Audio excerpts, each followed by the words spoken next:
Hello and welcome everyone. Thank you so much for joining us today.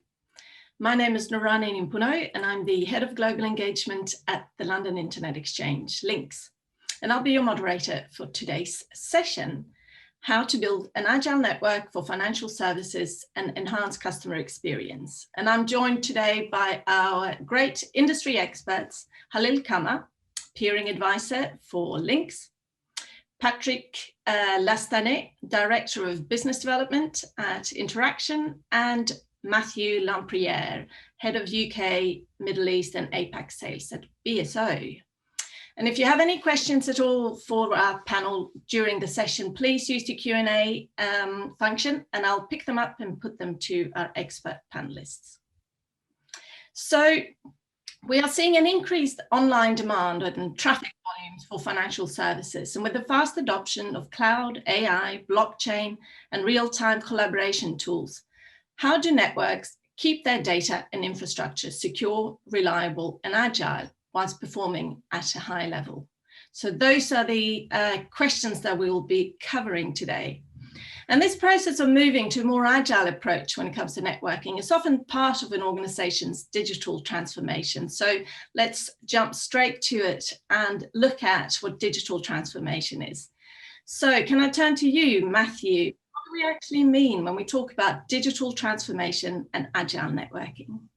Hi, thank you. So yes, I think most people understand the concept of digital transformation, but it's essentially embedding digital technology across all areas of your business to enhance your customer experience, amongst other things. And of course, what that does, as you embed this new technology, the amount of data that you produce, store, ship around the world increases quite dramatically.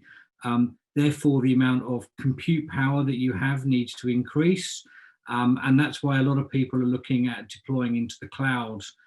It allows them the flexibility and the expansion that they need for that. And then, of course, you then look at your networks and you have to look at these hugely increasing amounts of data that you're shipping around. And that data needs to be shipped safely, securely, and in a very high quality and high performance way. I think if you look just now, we're all on Zoom. People have been working on Zoom for at least the last year or so, and obviously other online video services.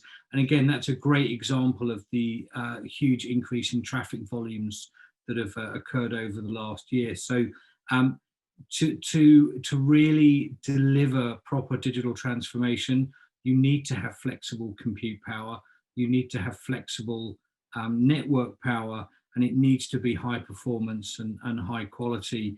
And none of those parts can be missed at any stage during this process.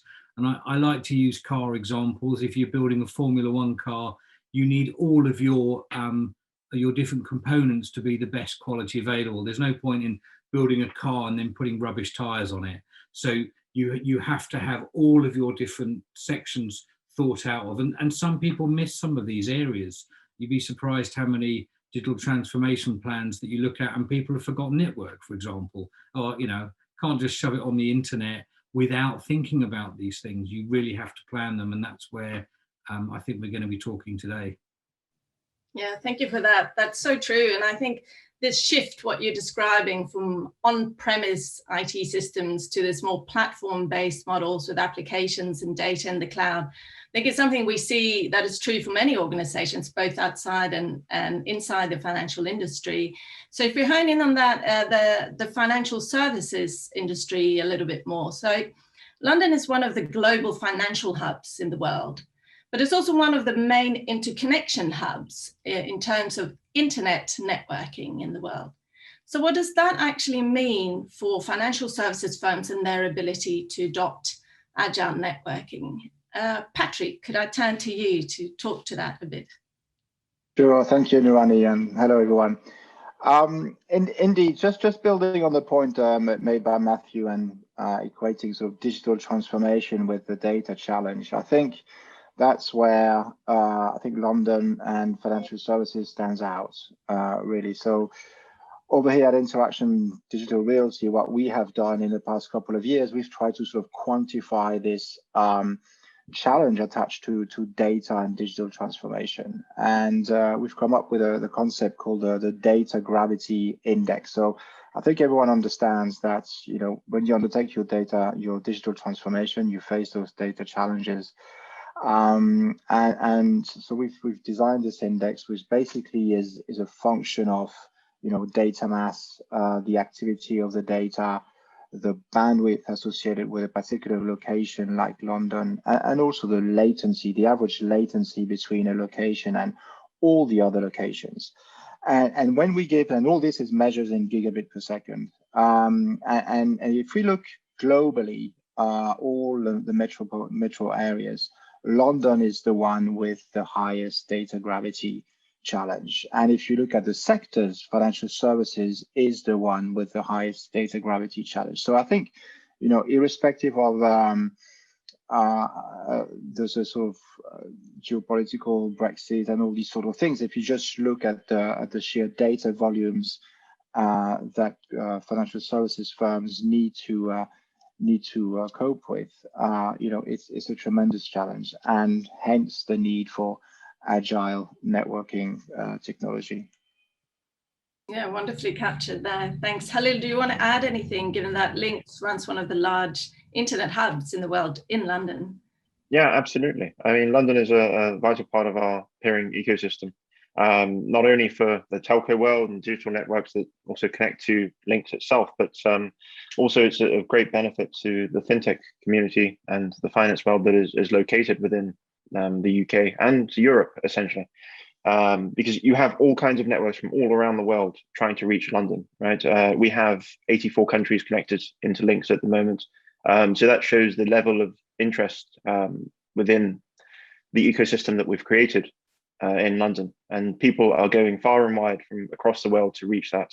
And the finance companies that are located in London have that on their doorstep to connect to. Now, obviously, first it began within the telco world, that the telco world was taking advantage of this. But as now everything has more of a data usage point to it, and everything is going across the internet, this has become more and more vital for finance networks. So they're able to capitalize on that within the ecosystem that they currently sit in. So it's a great crossover on all points, really. And we're still in a great place of being able to have great startups in the country and push that digital economy forward. I mean, just in terms of startups, there are over 30 UK fintech startups or finance startups, however you want to label it, that have over £100 million in investment as of January this year. So it's a great position to be in. And that will only further enhance London's position with the ecosystem of fintech as well as digital connectivity, which we're all a part of. Yeah, great. Thank you for that. And so clearly there are a lot of good factors that come together in London, and conditions are right for this digital transformation to happen. And of course, many digital services firms have already embarked on that journey. But before we go on to sort of the solution space, can we talk a little bit about what challenges these financial services firms face as they embark on that digital transformation, as they move towards more agile networking and they try to take control over the network? Matthew, could I turn to you to start off with that?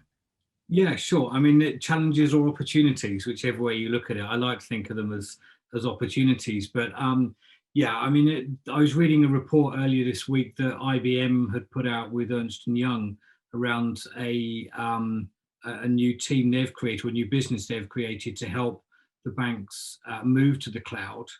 And you've just got to look at the actual the size of this challenge for them. You know, moving all of their back office systems into the cloud. It's one or two, you know, mobile banking apps and things like that is relatively straightforward.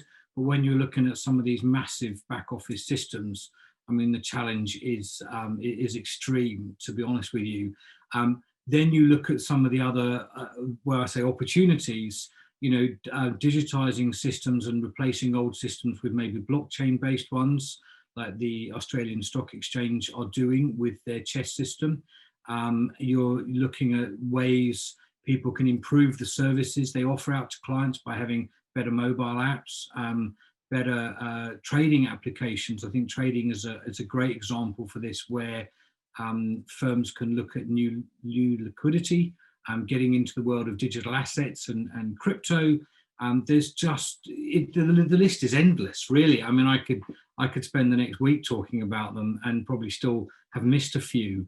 But I think the main things they have to cover: make sure it's all regulatory approved, make sure it's all sound, make sure it's secure, make sure it's safe, and make sure you can get your data in and out of wherever you put it in a safe, secure, and high performance manner.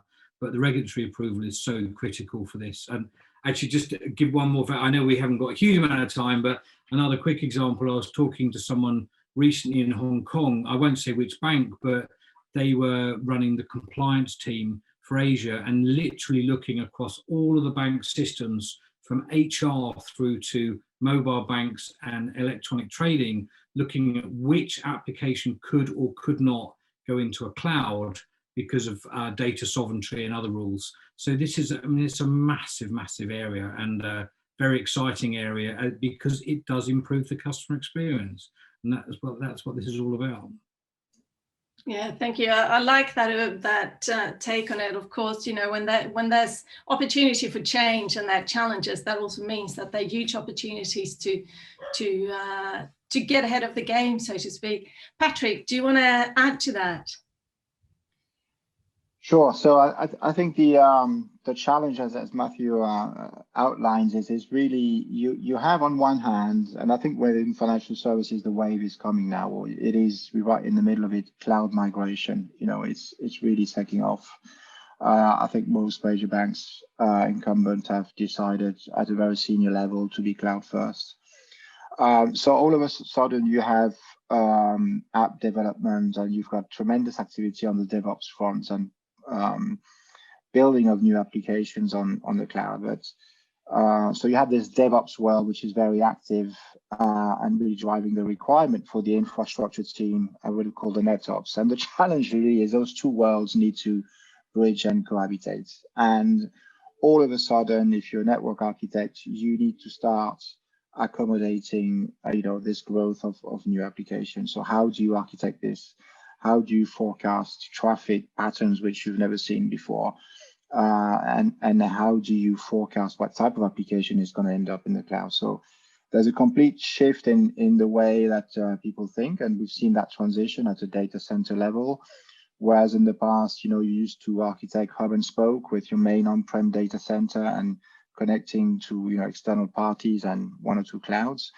Now, really, it's you treat your on-prem data center just as another satellite, as a cloud, and instead all the traffic occurs cloud to cloud and really in proximity to the on and off ramp. So we can see that it's difficult for these financial services enterprises because it's very buoyant, it's very active on the app development front, but on the other hand, the transition, rationalize and rewiring your network takes time. So I think that's really one of the challenges, is how do you change whilst the need for innovation and new app development is constant. Yeah, thank you for that. Halil, do you have anything to add from an interconnection hub perspective? Because I think you see a lot of similar things as well. Absolutely. To add to Patrick's point of the data center world, obviously being able to do this for several years already in terms of predicting the traffic growth and scaling for that. It's something we've done in the telco world, and I think the telco world has been the leader in scalability in terms of capacity for that as an industry. Obviously, we've had to service all of the requirements that are needed, especially over the last year. So packets haven't been dropped, and people have still been able to reach whatever website that they want to view or whatever service application they're trying to use. And that's all essentially done across data centers and the backhaul providers and many other partners that we utilize. But there is a shift now and a transition and a much more forward-thinking cap, I'd say, in the finance and enterprise world that has come to light in the last 12 to 18 months. for sure, because they have realized the importance of data and the control of data. So essentially, if you're handing it to a third-party provider, you don't control that as well as you would like to do. And especially when it comes to higher bandwidth being consumed, whether it's in an office environment, you're trying to reach Office 365 or a large cloud provider, or you're just using Zoom at home to do a conference call across the business's VPN. That all requires a certain higher level of connectivity that wasn't there before. So now that's prompted a shift in thought process of how they're going to acquire these services and what they're going to do to make it agile, to make it cost effective for the business, and also to give a better user experience, as Patrick has pointed out. And that's what it's all about, right? Giving a better user experience for everyone that uses the service, essentially at a more cost effective rate, because everyone wants higher levels of data at a lower cost rate. So that's what networks are continuing to face the challenge within the telco world, but now this has gone to a broader horizon of the fintech and enterprise worlds as well, which is interesting to see from our perspective. Yes, indeed. I think it's interesting also, I think, as you've all noted, that I think the pandemic is also, with everyone being working from home and everyone having to find online solutions, so to speak, if there was any doubt at all before that there was a need for this digital transformation, I think that is completely gone now. I think everyone, both individuals, but also certainly organizations, understand this need to have resilient online and available services that you can reach from many different places. So I know, the data centers, internet exchange points, and transport networks, they're key components in the internet. And they all sit at the core of the internet. And I know that you have all noticed this huge shift, particularly in the last year, but I think many of us noticed this shift even before that. And your organizations also play a key role in enabling this transformation towards hybrid IT, agile networking, and enabling customers to take control over their network infrastructure. If I could go around the room and if you could talk a little bit about what parts your organizations play, and if you have examples as well of customers that you have, or scenarios that you've experienced in this agile networking and digital transformation. Patrick, maybe I can start with you. Sure. So I think where we are positioned, effectively, our role is to enable the likes of LINX and BSO to be able to be as agile as possible when they deliver end connectivity solutions for their customers. So we are now within the group. If you look at London, if you look, you got obviously the interaction. There's a sort of classic interaction, legacy interaction set of data centers. And we also had what is digital realty. So it's various. It's a very varied and all-encompassing type of data centers. We've got colocation, we've got scale, we've got location in the city, in the docklands, and outside. And I think the intuitive for us was to really interconnect all of these data centers to ensure that no matter who you are, when you come with one of our data centers, you have the right connectivity solution. So I think that fits really well with how financial services is evolving, because you need low latency, you need connectivity to certain suppliers, but you also need scale for your data lakes and very data intensive applications.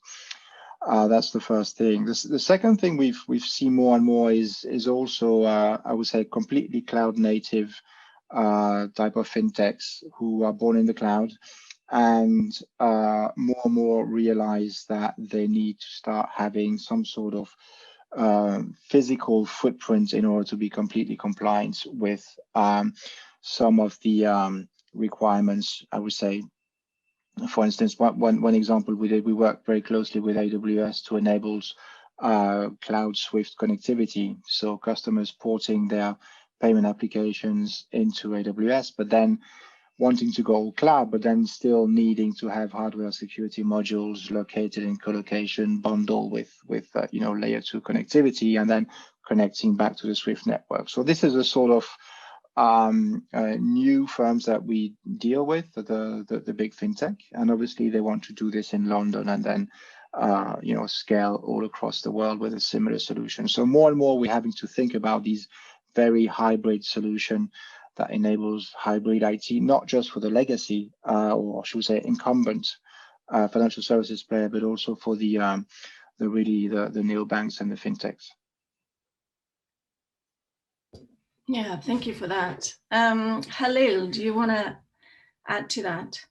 Yeah, absolutely. I mean, it all reverts now back to what we've all been saying earlier. The ecosystem that we operate in within the telco world is very well known, and that ecosystem is further expanding out in our viewpoint, especially at LINX. We get a great viewpoint of what's happening within the internet world as such, with over 900 plus ASs or networks connected to us. So we get a great bird's eye view of that. And what we're seeing is that traditionally the telco world would connect a carrier or whoever they're looking to reach. They would just join an exchange at whatever part of the world, pass their traffic from A to B with low latency, manipulate that using BGP, so they're able to control the traffic as they wish. And they're in control of their network, right? And it's a very cost-effective way of doing that. The finance and enterprise world has kind of shied away from joining an ecosystem such as LINX or Exchange, where there is 900 plus networks connected to it.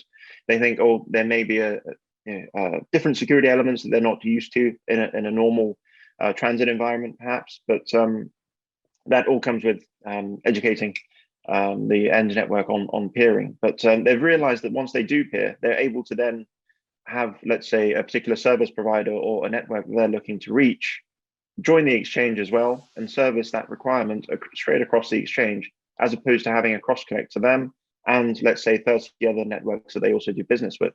So instead of having 30 cross connects, they now have the single one. They're doing that across the exchange. They've lowered their latency. They have much more control over their network and their cost saving, all at the same point, right? So that's what they've realized, and they're now pushing each other within in the behind the scenes of the peering world, if you like, to say you should join an exchange because we could pass traffic to you at point A and B. And they're kind of pointing their heads over the pit and saying, wow, we didn't know that before. Okay, we'll join. And we're seeing the larger players almost push the smaller providers into peering, or the other way around, actually. The smaller providers are already there and they're saying, we've been at LINX for a long time. I'm sure we can reach you across the exchange, as an example. So that's what we've noticed, particularly over the last year or so, as a trend that is continuing to happen. And it will only further expand as the demand for internet increases. This is only going to increase because the supplier capacity is unlimited within the exchange. As many networks as you wish can join. At the end of the day, you don't need an infinite amount of cross connect. So it's cost saving all around. Yeah, that's really interesting. This thing about a few players spearheading the change and breaking new ground, and then showing others that it's actually possible. Absolutely. To get great benefits there. Matthew, do you want to talk to that as well? I know that you've also seen these changes, and I know that you also talk very much about. It's about offering the best connectivity and flexible options, not locking yourself into one particular solution. Yeah, absolutely. So, I mean, what BSO's raison d'etre is to get data around the world in a safe, secure manner. So if you have data in one part of the world and you need it somewhere else, we are the people to talk to about that. And you see that with everything from, as I said before, internal systems. And O365 has been mentioned a couple of times. You know, if you have O365 in the cloud, you probably have it in multiple instances around the world, and you need your people working at home or in your office to get access to that data, and you need to replicate that data and back it up all around the world. So that's where people like us come in. That's where BSO are very strong.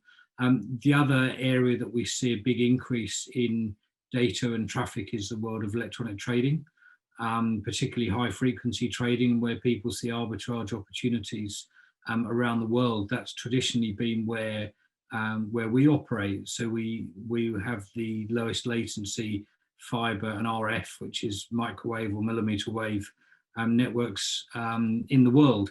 And if I just give one example of that, if you look at the world of digital assets and cryptos, they have grown out of the cloud, as we were discussing earlier. They are cloud native businesses, most of them.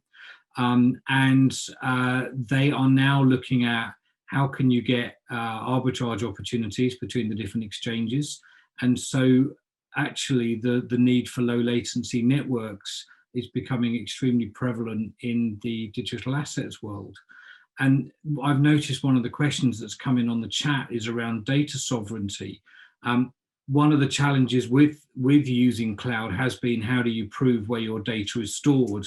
So we actually offer a service where you can store your data with us in data centers around the world. So we have an ST storage product that is in various data centers. So if you're trading cryptos, but you actually want to store your data in that country so you can prove data sovereignty, rather than having it in the cloud, you can actually bring it out and sit next to the cloud with us, and we'll store that for you and we'll guarantee where it is. So there's a lot of these things that when you're working alongside the big cloud providers, the network needs to be there, it needs to be private, it needs to be secure, but sometimes the regulations around it and the data sovereignty around it are just as important. So it's always worth talking to BSO about that, about how we can actually help you shift your data around the world and get it to where it needs to be safely and securely. And again, it all comes back down to the client experience.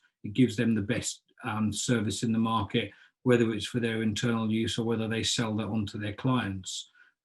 It gives them the best outcome. So that's what we're all about.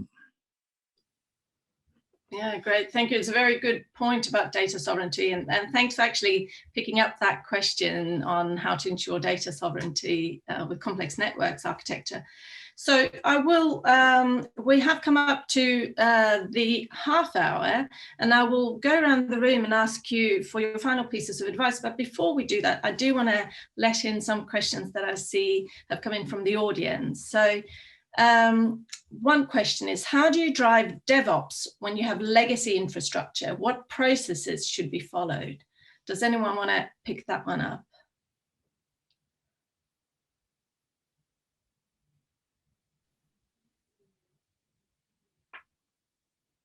There's a stunned silence from the room on a question about DevOps. I mean, look, I'll have a stab at it. I mean, DevOps for banks, financial services, generally you have to run it on the same infrastructure that you have your live services on, because it's all well and good having a live service that you've proved to the regulators works and is secure, etc., and then you're doing all your DevOps on something completely different. So whether you are migrating those to the cloud or running them in-house, they need to be the same. So you have to build everything twice, at least, and probably multiple times, because you're probably deploying in London, Tokyo, New York, Singapore, Hong Kong, etc. So you're deploying the same thing over and over again. Yeah, I mean, your DevOps needs to be on the same type of infrastructure, but it needs to be completely separate and secure away from it so that you can do all your testing. If those of you with long memories might remember a company called Knight Securities back in the States, who released an algo trading application that had a bug in it. And from memory, I think they went bust within about 5 to 10 minutes, literally, because it traded against itself. So, you know, and I'm not joking about it. This was very serious back in a long time ago. And, you know, I think it's very important that people do have very strong sandboxed DevOps places where they can run these types of services. And again, to do that, you need historical market data to test it against. So again, it's more and more and more data that you need to access and secure. Yeah, great, thank you. I see another question that's come in what way does peering enhance an organization's connectivity, latency, and speed? Happy to take that one. Yeah. In what way does peering, sorry, I can't see the question there, enhance the speed and connectivity? Yes. So from a BGP standpoint, using BGP essentially is the protocol that's used on a peering LAN. So with that, you're able to reduce the hops within the network. Traditionally on a transit network, you might have hops that's 10, 12, 14 hops away from the end network that you're looking to reach. With peering, because you're reaching them at the peering LAN, let's take London 1 as an example, our primary peering LAN in London, you're able to go across to to A, B, or C network within 2 to 3 hops because you're reaching them essentially across the exchange directly using BGP. So that enhances the connectivity, it reduces latency, and obviously you have an improved routing protocol on your network. Yeah, great explanation there. I see why you're a peering advisor. Clearly, it's not the first time you're explaining that.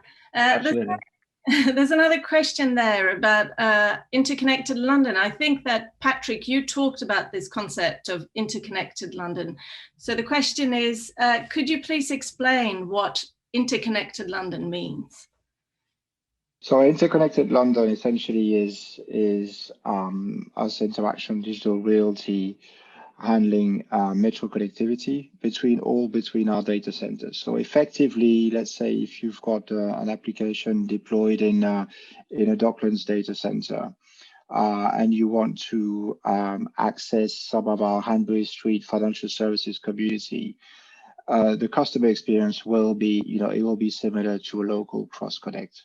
So, which means that all of a sudden, the aggregate of all our connectivity carrier community is available anywhere in our data centers across the city and Docklands. It also means that all of the on and off ramps that we have present, for instance, in the Docklands, become automatically available via direct cross connect to our customers in Hanbury Street. So effectively, you really get the full variety of the connectivity ecosystem available in each of the data centers, which is a really exciting proposition we are able to give our customers. Yeah, great. Thank you for that.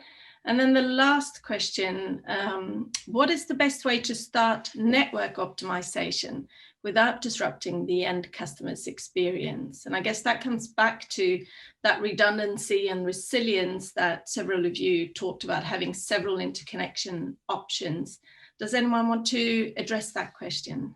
I'm happy just to pick that one up with a very short answer, which is speak to the experts that know how to do it. When you try and do everything yourselves, you're not always getting the best advice and the best service. So, you've got people on this panel and companies on this panel that are experts in doing these kind of projects. So speak to us and take some advice. There's also a whole raft of consultancy companies and others out there that will help you as well. But I would absolutely suggest getting external advice and not trying to do everything in-house for these things.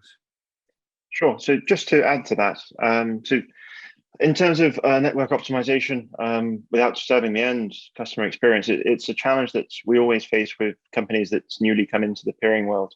So they come to us if they haven't peered elsewhere before. That's a number one concern for them, that they want to keep 100% uptime in services, right? But if you're having mission critical applications that are being hosted as part of your service, that is really critical for the business. So what we always advise is they take, let's say, a smaller connection, what they would have if they have 100 gig on transit, take 1 gig as a peering port, connect to a single network or 1 or 2 networks that you have a decent amount of traffic to, and start to build up that traffic profile using BGP, get comfortable with the protocols of using BGP. Once you're able to do that and you're able to see the benefits and test the waters with it, essentially, then we advise loosely, shall we say, that they start to move their traffic anyway from transits to peering, based on some of our advice that is given, because transit can be much more costly at that point, but also they have a reliance and they're reassured of the service that they're using at that stage. So then we start to see a higher migration level, starting from one particular network to going to almost a 50-50 split in network traffic being used across peering. So it's a trial and error almost, but it's just dipping their toes in. There are some networks that join LINX or any other peering exchange around the world and fully utilize the port from day one. It's purely based on how comfortable they are using the peering protocols, really. And as I said, others that join the exchange and slowly migrate their traffic across over 6 months to a year, it's completely based on how comfortable they are. But as Matthew pointed out, it's definitely good to always get some external advice on this. And we're always happy to help as experts in the field. I think just to add to that, with the question around network optimization, I think a lot of customers have been forced into network optimization overnight with the current climate. And I think there's a lot to be learned from people like LINX and people like BSO, who have experienced this a lot more in the telco world and have gone through the network optimization at a higher level. So I think within this call, reiterating what Matthew said, there is a lot of knowledge about network optimization and network development and network transformation and how to get the best out of that. So I do encourage people to engage us on that and test us out on that. Absolutely. Yes. And then I see. So we've also had a question through about from one of the attendees asking about, do we see the main banks taking internet or direct connectivity? Yeah, I can read out the question. So in cloud adoption within the financial services industry, do you see them adopting this through direct connectivity or internet? Of course, both can have their added security on top, but which do you see more of? Do you mind if I pick that up? So I just saw that one come in. I didn't know if you'd seen it. Yeah, I think we definitely see more people having direct connectivity. I think just there are places to use the internet, but for some of the large scale, particularly back office systems and anything to do with trading, it's all going direct connect. Clearly things like retail banking, and you're banking at home and on your mobiles, that's a different thing, but the main back office systems and trading applications we definitely see as direct connections. Just latency or variable latencies don't work. It has to be a deterministic latency. The security and the regulatory approvals as well always point to direct connect for that. But others may have other views around different types of banking apps for sure. Yeah, Patrick. Just to add, I think my interpretation a little bit is if you're on hybrid mode, if you've got to if you've got an application running in the cloud and you need to connect back into on-prem or vice versa, then definitely we see within financial services direct connectivity being the norm. And I think, as Matthew says, you need to have deterministic in terms of latency, minimize the number of hops as well. And more these online applications are becoming more and more critical. So user experience is of the essence, and therefore you really need to secure your connectivity. And actually nowadays it's becoming more and more easier to do. If you adopt colocation, you can cross-connect directly, or you can use one of the solutions offered by BSO, for instance, or LINX to connect directly up to the various CSPs. I think just to almost conclude on that direct connect question, from personal experience, having serviced a broad range of customer types, the direct connect piece was almost in some cases forgotten, or it was the last consideration. I think in the financial world, it's got to be one of the first, and I think we will see that, and we will need to involve that in conversations much more than maybe some other industry sectors. Yeah, thank you. Okay, well, so we are coming up to the end of our session, but before I let our expert panel go, I'm going to ask you all to leave us and the audience with one piece of advice for any financial services organization that has started on or in the middle of this transformation journey. If you could leave the audience with one piece of advice each, and I will start with you, Halil. Sure. So my piece of advice would be capacity planning. The last year or 18 months has shown how important this is and how crucial it is for a business to get this right. So capacity planning was thrown out the window as soon as the pandemic started last year. We were having upgrades of seeing around about 30% on average, really, from certain networks across the board on the exchange. So it's a high level of traffic increase to have within such a short period of time, right? And everyone is dependent on us as a key part of the network infrastructure within the UK, but also the networks are also very much have a requirement to their customers, and they need to service that. So instead of networks traditionally looking at 18 months to 2 years for capacity planning, I would urge them to do a viewpoint of potentially 3 years, and also doing a best and worst case scenario of capacity increases. So whether that's, if they traditionally saw, let's say, a 10% increase, they should look at 20 and 30% and have potential supply lines linked to that should that occur. Because of such exponential increases that have happened at the start of the pandemic in March, we were having people call us left, right, and center asking for bandwidth increases that, if they're connected to LINX, sure, not a problem, we can increase that fairly quickly. But if you're not getting connected, etc., is quite lengthier than just turning up a port. So I would encourage them to make best and worst case projections rather than just having a standard projection for what they would normally do within a non-pandemic year, if you like. But that would be my piece of advice. Yeah, great advice. I think, again, this year has taught us that to prepare for the unpredictable, right? Not just for business as usual. Patrick, definitely. What is your piece of advice? Well, my piece of advice is going to be to try and help the piece of advice of Halil, really. So if you need to sort of do forecast predicting of traffic, you probably also need to have a better understanding of the data profiles of your applications, their behavior. So I would say that involves, at an organization level, NetOps talking a lot more to DevOps and the business. And it also involves, I think, thinking a little bit more, as I mentioned earlier on, about data gravity. So look at your applications, your data assets in terms of the mass, the activity of the data, the latency and bandwidth involved, and then have that ongoing dialogue between the application development and the network architects. I think that's going to be crucial, especially when you start to branch into new domains like AI, deep learning, blockchain, etc., which are completely new for the whole industry. Yeah, also great piece of advice. I'll steal a quote from another interesting conversation I had last year. And the quote was to predict the present. So you have to start by predicting the present. And that's what you're talking about, understanding where you're at, what your data profiles look like, what your needs are, in order to then actually do the capacity planning.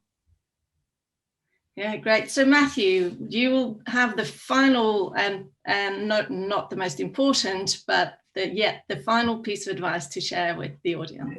It's what I said earlier, and that's, talk to experts that have done this with other clients and other businesses.